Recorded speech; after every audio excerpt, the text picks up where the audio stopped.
और इसमें रूल 4 तक हम पढ़ चुके थे। रूल 5 है स्टे के हवाले से। जिस तरह सूट फाइल किया जाता है तो सूट में भी स्टे का प्रोविजन है, इंजेक्शन का प्रोविजन है, जो कि कवर्ड है ऑर्डर 39 में। और उसका ऑब्जेक्ट क्या है या उसके एलिमेंट क्या है कि एक जो प्रॉपर्टी है उसके डैमेज होने का इम्कान है, नुकसान होने का इम्कान है। और दूसरी बात ये कि three elements are required to be fulfilled. The one is prima facie case, the second is balance of convenience, and third is irreparable loss. तो इन बिना पर कोर्ट जो है वो ट्रायल कोर्ट इंजेक्शन ग्रांट कर सकती है। अब जब सूट कंक्लूड हो के डिक्री पास हो गई तो अपील फाइल हुई है। अपील फाइल करेगा जो डिससेटिस्फाइड पर्सन है या जो एग्रीड पर्सन है, aggrieved by decree and dissatisfied by decree, वो अपील फाइल करता है। तो अपील के स्टेज में अपील पे जो स्टे के लिए जो प्रोविजन है वो रूल 5 ऑफ द ऑर्डर 41 है।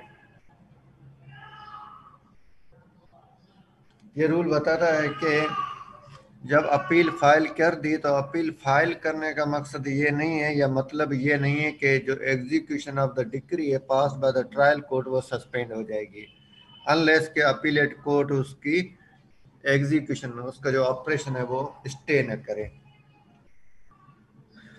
रूल की लैंग्वेज बता रही है कि appeal shall not operate as a stay of proceeding under a decree और order appeal from except so far as the appellate court may order.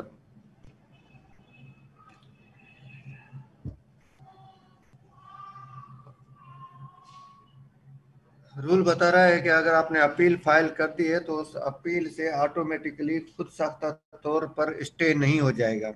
Decree के खिलाफ appeal खुद साख्ता तौर पर स्टे नहीं है जब तक अपीलेट कोर्ट डिक्री पर अमल को रोके ना, उसके लिए स्टे जारी न करें। Nor shall execution of a decree be stayed by reason only of an appeal having been preferred from the decree. नहीं कि आपने जो अपील फाइल की है उससे जो एग्जीक्यूशन ऑफ ए डिक्री वो रोकी जाएगी, ऑटोमेटिकली रुक जाए, इसका ये मतलब भी नहीं है। बट द अपीलेट कोर्ट में for sufficient cause order stay of execution of such decree. लेकिन अगर अपीलेट कोर्ट अपीलांट के आर्ग्यूमेंट से पॉइंट से सेटिस्फाइड हो जाती है तो अपीलांट कोर्ट जो है वो अपीलेट कोर्ट जो है वो स्टे कर सकती है, ट्रायल कोर्ट को डायरेक्ट कर सकती है कि डिक्री की एग्जीक्यूशन रोकी जाए।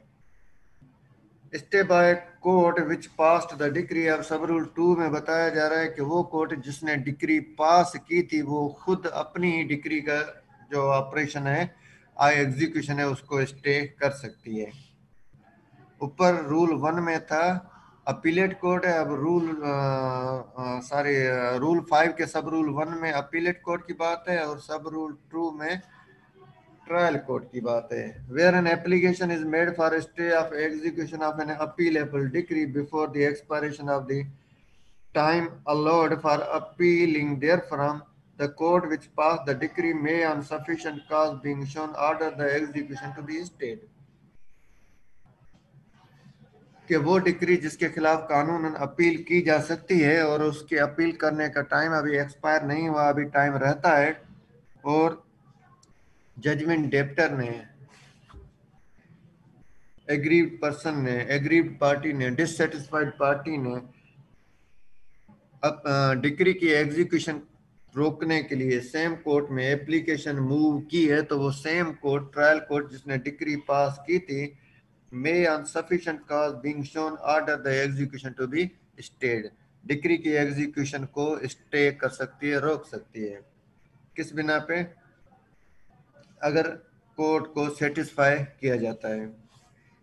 No order for stay of execution shall be made under sub rule 1 or sub rule 2 unless the court making it is satisfied। अब satisfaction में क्या शामिल है कि that substantial loss may result to the party applying for stay of execution unless the order is made। क्या अगर execution को stay नहीं किया गया, डिक्री पर अमल नहीं रोका गया, तो जो एप्लीकेंट पार्टी है जिसने स्टे के लिए अप्लाई किया है उसको बहुत बड़ा नुकसान हो जाएगा। That substantial loss may result B है कि that application has been made without unreasonable delay. तो जो जजमेंट डेप्टर है, जो एग्रीव्ड डिससेटिस्फाइड पार्टी है, उसने एप्लीकेशन विदाउट डिले सबमिट कर दी है for grant of stay. That the security has been given by the applicant for the due performance of such a decree or order as may ultimately be binding upon him। कि applicant की तरफ से security जमा कराई गई है court में कि अगर उसकी अपील अलो नहीं हुई, अपील रिजेक्ट हो गई, तो डिक्री के एग्जीक्यूशन की बाइंडिंग हो जाएगी, तो उस डिक्री की परफॉर्मेंस की जा सके। मीन्स अपील रद्द होने की सूरत में डिक्री की परफॉर्मेंस के लिए उसने सिक्योरिटी भी जमा करवा दी है।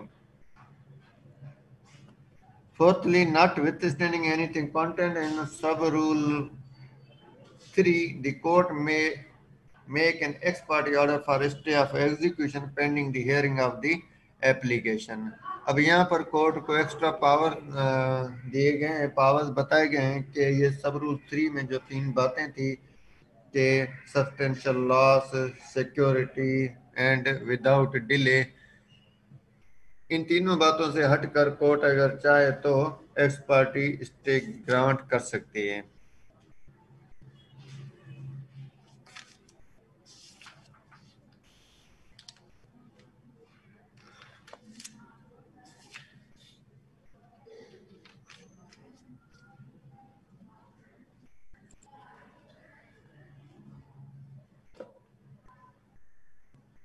रूल 6 सिक्योरिटी के हवाले से, security in case of order for execution of a decree appeal from where an order is made for the execution of a decree from which an appeal is pending, the court which passed the decree shall on sufficient cause being shown by the appellant required security to be taken for the restitution of any property which may be or has been taken in the execution of a decree or for the payment of the value of such property and for the due performance of the decree or order of the appellate court, or the appellate court may for like cause direct the court which passed the decree to take such security।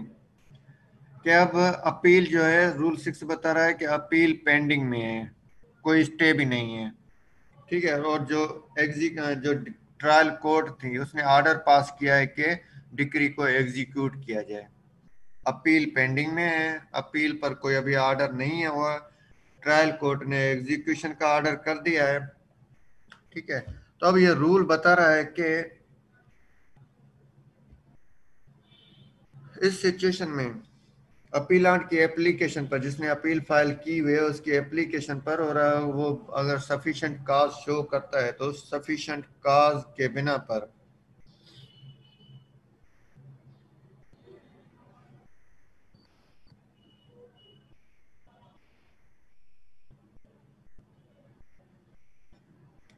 उससे security, जो appellant है उससे security demand कर सकती है।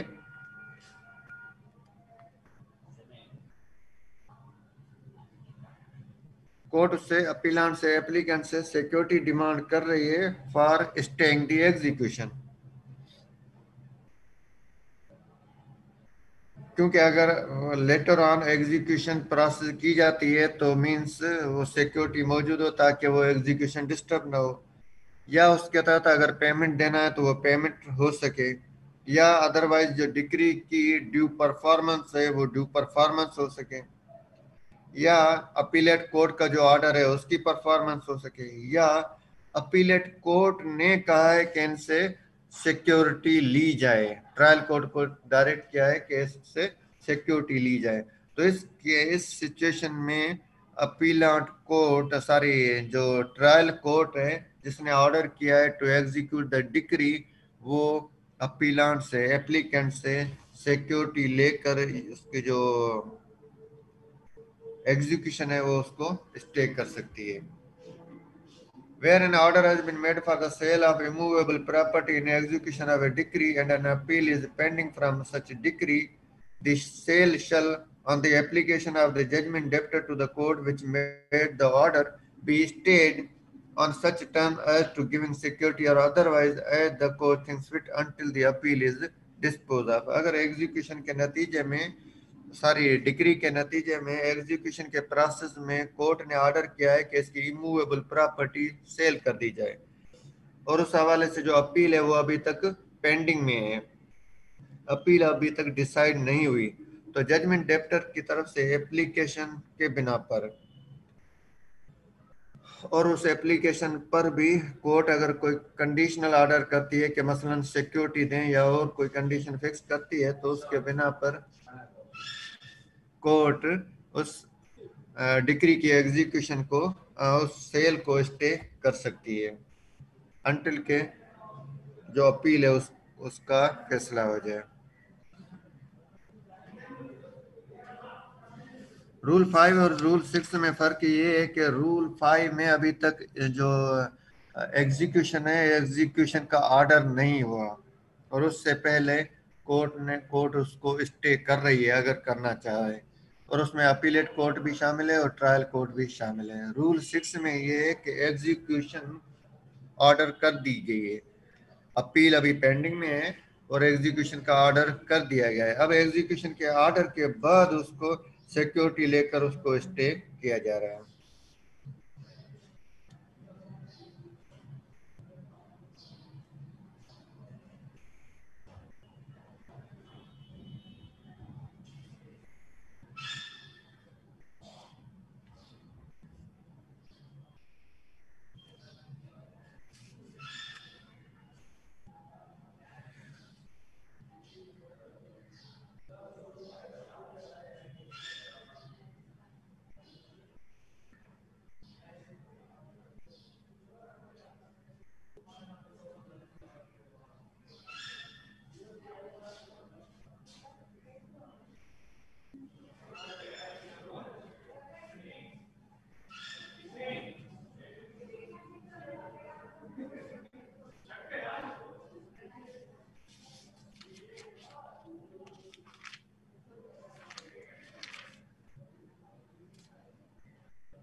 उसके बाद हम आते हैं रूल 8 पर, exercise of power in appeal from order made in execution of A decree.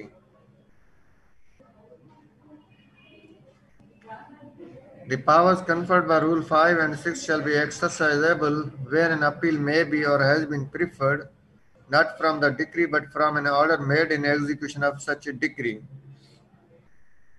अब रूल 8 बता रहा है कि ये जो रूल 5 और रूल 6 में जो कोर्ट को पावर दिए गए हैं, ये पावर न सिर्फ ये कि डिक्री के खिलाफ अपील में इस्तेमाल किए जा सकते हैं, लेकिन एग्जीक्यूशन में अगर कोई ऑर्डर पास किया जाता है, जिस तरह हमने ऑर्डर 43 पढ़ा था कि उसमें कुछ ऑर्डर मेंशन किए गए हैं कि जिनके खिलाफ अपील की जा सकती है, या जिस तरह सेक्शन 104 में मेंशन है।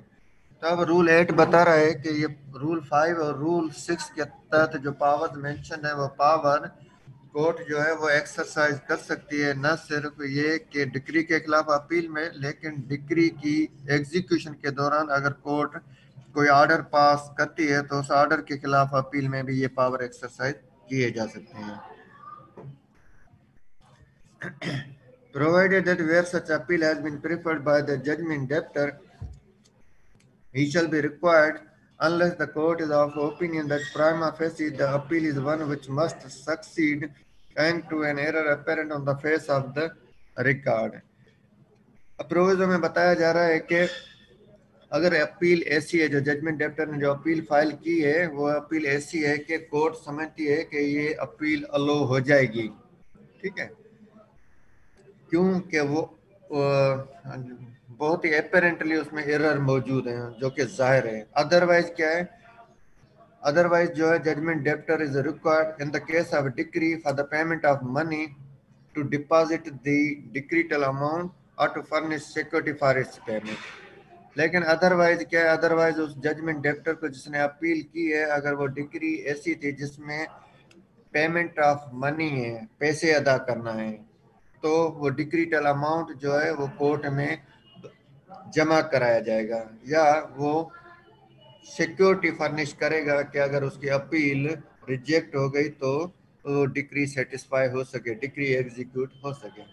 B, in the case of any other decree to furnish security for the due performance of the decree. Class ए में बात थी सब के जो डिक्री है वो for the payment of money है, तो पैसे जमा कराएगा या अदर सिक्योरिटी, दो ऑप्शन है. लेकिन अगर decree other than payment of money है तो इस सूरत में सिक्योरिटी जमा कराई जाएगी अपीलाट की तरफ से, जजमेंट डेप्टर की तरफ से, for the execution of the decree if the appeal is rejected.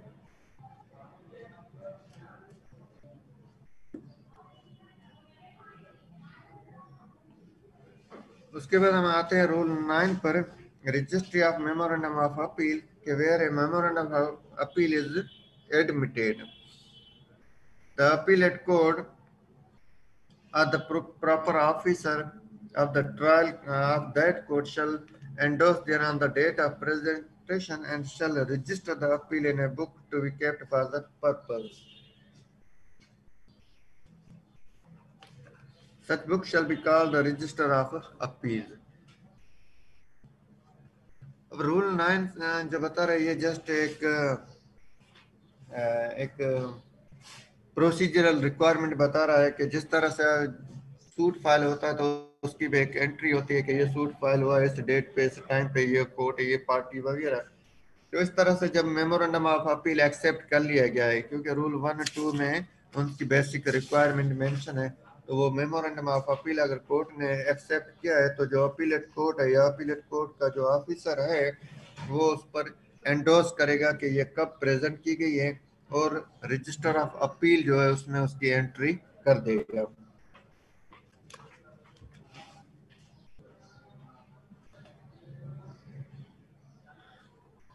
Rule 10 में बताया जा रहा है कि अपीलेट कोर्ट में require appellant to furnish security for cost. The appellate court may, in its discretion, either before the respondent is called upon to appear and answer, or afterward on the application of respondent, demand from the appellant security for the cost of the appeal or of the original suit or of both. कि जब appeal file कर दी गई है, appeal जो है वो accept भी कर ली गई, उसकी एंट्री भी हो गई, अब कोर्ट में जो रिस्पोंडेंट है वो आया है या उससे पहले रेस्पोंडेंट को बुलाया गया है या रेस्पोंडेंट को बुलाने से पहले, जो अपीलेट कोर्ट है वो ऑर्डर कर सकती है कि उसकी डिस्क्रिप्शन है कि जो कास्ट है वो कास्ट जमा कराई जाए, कास्ट ऑफ द अपील और ऑफ द ओरिजिनल सूट और बोथ, अपील का खर्चा जमा कराए या सूट का और अपील का दोनों का. या जो रूल 10 है वो दो बातें कर रहा है कि रेस्पोंडेंट को बुलाने से पहले या रेस्पोंडेंट को बुलाने के बाद. तो अगर कोर्ट ने खुद सख्त तौर पर ये कास्ट का ऑर्डर नहीं किया तो रेस्पोंडेंट अगर अपीयर होता है तो रेस्पोंडेंट की एप्लीकेशन पर भी कोर्ट ये ऑर्डर कर सकती है. कोर्ट ने खुद सख्त तौर पर तो नहीं किया, लेकिन रेस्पोंडेंट ने एप्लीकेशन मूव की कि अपीलेंट को डायरेक्ट किया जाए कि उससे कास्ट ली जाए. Where appellant resides out of Pakistan, provided that the court shall demand such security in all cases in which the appellant is residing out of Pakistan and is not possessed of any sufficient immovable property within the Pakistan other than the property, if any, to which the appeal relates. अब proviso में बताया जा रहा है कि जो appellant है जिसने डिक्री के खिलाफ अपील की है वो आउट ऑफ पाकिस्तान रहता है और उसकी सिर्फ वो प्रॉपर्टी जो डिस्प्यूटेड है, जिस पर डिस्प्यूट चल रहा है, जिस पर केस चला, जिस पर डिक्री पास हुई और डिक्री के खिलाफ जिस अपील दाखिल की है, मासिवा उस प्रॉपर्टी के और कोई प्रॉपर्टी नहीं है. तो ऐसी सूरत में ये प्रोविजो बता रहा है कि उससे कोर्ट डिमांड करेगी, ये लाजमी है कि उससे कास्ट डिमांड की जाए, सिक्योरिटी डिमांड की जाए. Where such security is not furnished within such time as the court orders, the court shall reject the appeal. अगर कोर्ट की तरफ से दिए गए टाइम के अंदर वो सिक्योरिटी जमा नहीं करवाई जाती तो कोर्ट पर पाबंद है, कोर्ट लाजिम है कि वो उसकी अपील रिजेक्ट कर दे। जहाँ मे आता है वहाँ डिस्क्रिशन है, जहाँ शल आता है वहाँ पाबंद है। अब रूल 10 के जो सब रूल 1 था उसकी जो फर्स्ट लाइन है, जो कि कास्ट के हवाले से जो फर्स्ट पार्ट है, वो वहाँ लफ्ज यूज किया गया है कि मे, के कोर्ट की मर्जी है कि वो ऑर्डर करे कास्ट जमा करवाने के लिए। लेकिन जो सब रूल 3 है उसमें वर्ड जो यूज किया गया है वो शल यूज किया गया है कि कोर्ट ने ऑर्डर भी किया है कि सिक्योरिटी फर्निश करें और उसके लिए टाइम पीरियड भी दिया, लेकिन सिक्योरिटी फर्निश नहीं की गई, तो लिहाजा कोर्ट जो है उसकी जो अपील है वो रद्द कर देगी।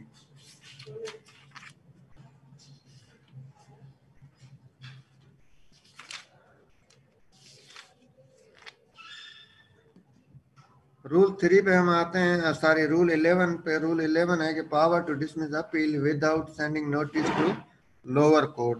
हम बात किसकी कर रहे हैं? अपील की बात कर रहे हैं कि अब 11 रूल बता रहा है कि power to dismiss appeal without sending notice to lower court, के लोअर कोर्ट को नोटिस भेजे बगैर जो अपीलेट कोर्ट है वो अपील डिसमिस कर सकती है। The appellate court after sending for the record if it thinks fit so to do, and after fixing a day for hearing the appellant or his pleader and hearing him accordingly, if he appears on that day, may dismiss the appeal without sending notice to the court from whose decree the appeal is preferred, and without serving notice on the respondent or his pleader। कि जब कोई appeal जो है वो court के सामने आ गई, court ने क्या किया कि रिकॉर्ड मंगवा लिया, अगर उसने मुनासिब समझा, और उसके बाद एक तारीख रखी, उसके बाद अपीलांट या अपीलांट का जो वकील है उसको सुना, और उस डेट पे जिस पे जस्ट अपीलांट को ही सुना है और रिकॉर्ड का भी मुआयना किया है, अगर कोर्ट ने रिकॉर्ड बुलाया था तो, otherwise without calling record prima facie जो अपील है उसको देखने और अपीलांट को सुनने के बाद को जो अपीलेट कोर्ट है वो ट्रायल कोर्ट को नोटिस भेजे बगैर जिसकी डिग्री चैलेंज की गई है, या ये कि जो रिस्पोंडेंट्स है उनको समन भेजेगी नोटिस निकाले बगैर, ये जो अपील है वो रिजेक्ट कर सकती है। If on the day fixed or any other day to which the hearing may be adjourned, the appellant does not appear, when the appeal is called on for hearing, the court may make an order that the appeal be dismissed। दूसरी situation ये है कि court ने एक तारीख रखी थी appellant को सुनने के लिए, ठीक है, लेकिन उस तारीख पे क्या हुआ कि अपीलांट नहीं आया, कोर्ट ने एडजन कर दिया, ठीक है, और नेक्स्ट डेट रखी, उस पर भी अपीलांट नहीं आया, तो सब रूल 2 बता रहा है कि कोर्ट ने अगर डेट रखी है और उस पर अपीलांट नहीं आता तो कोर्ट अपील को डिसमिस कर सकती है। सब रूल 3 है कि the dismissal of an appeal under this rule shall be notified to the court from whose decree the appeal is preferred। अब अपीलेट कोर्ट ने अपील डिसमिस कर दी है तो ये डिसमिसल का जो ऑर्डर है ये नोटिफाई किया जाएगा, बट उसकी कॉपी भेजी जाएगी किसको? ट्रायल कोर्ट को, जिसने डिग्री पास की थी, ताकि उसको भी पता चले कि अपील रद्द कर दी गई है, अपील डिसमिस कर दी गई है, ताकि फर्दर एग्जीक्यूशन का प्रोसेस वगैरह पेंडिंग न हो सके।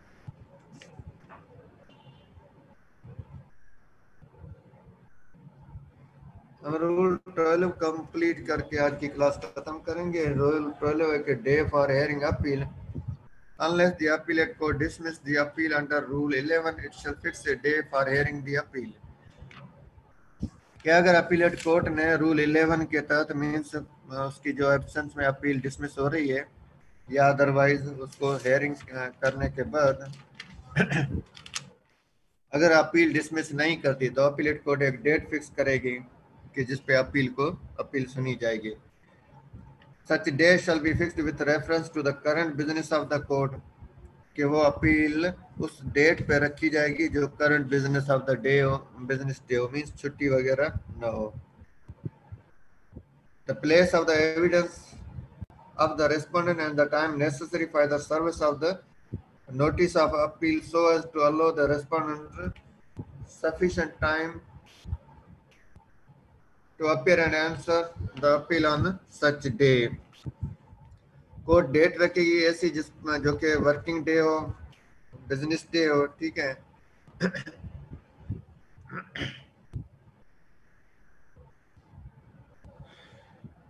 ये प्लेस ऑफ एविडेंस नहीं है, प्लेस ऑफ रेजिडेंस है।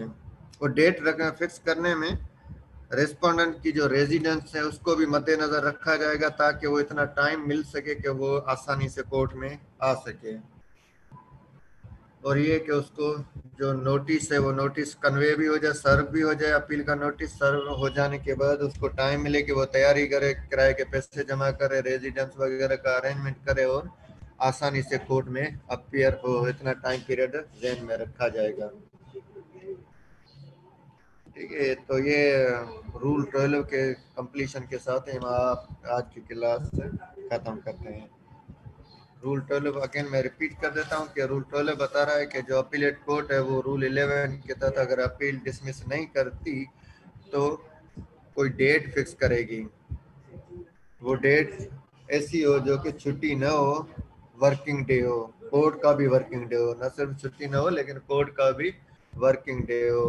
और उसमें डेट फिक्स करने में इस बातों को भी मद्देनजर रखा जाएगा कि रिस्पोंडेंट कहाँ रहता है और ये कि रिस्पोंडेंट को नोटिस भी इस दौरान मिले और उसके बाद वो रिस्पोंडेंट आसानी से उस तारीख पर जो कोर्ट मुकर्रर कर रही है कोर्ट में आ सके और अपील का जवाब दाखिल कर सके।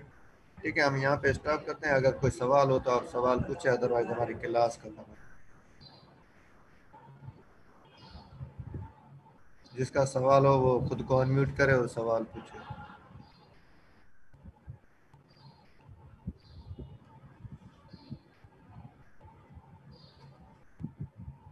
सर जी सर रूल 11 जे जी हेलो जी हाँ, रूल 11 से रूल 11 जे सब रूल 1 में तव्हां चयो त कोर्ट खे जेको जंहिं डिग्री पास कई आहे उनखे जेका अपीलेट कोर्ट आहे नोटिस न ॾींदी, वरी जी रूल 3 में लिखियल आहे त उनखे नोटिफाइड कंदी, त सर ईअं छो?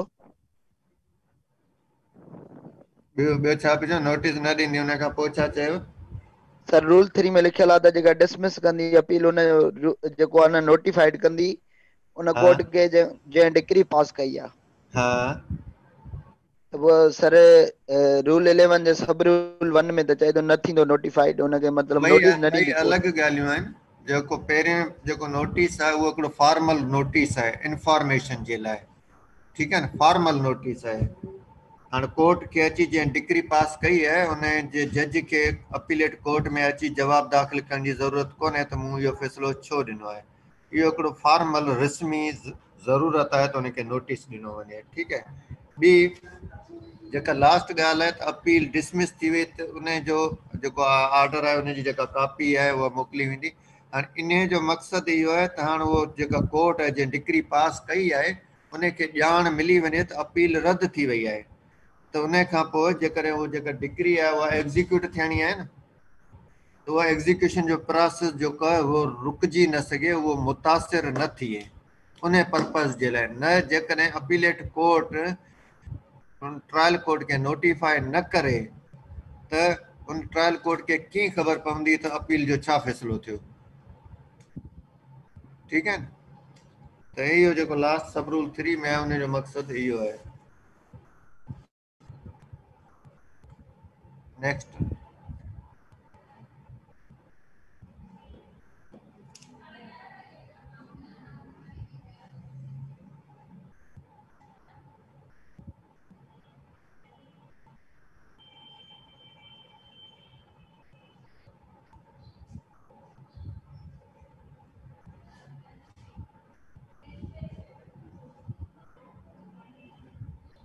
ठीक है, thank you very much, take care and अल्लाह हाफिज़। अल्लाह हाफिज। थैंक यू सर, अल्लाह हाफिज। Thank you, sir.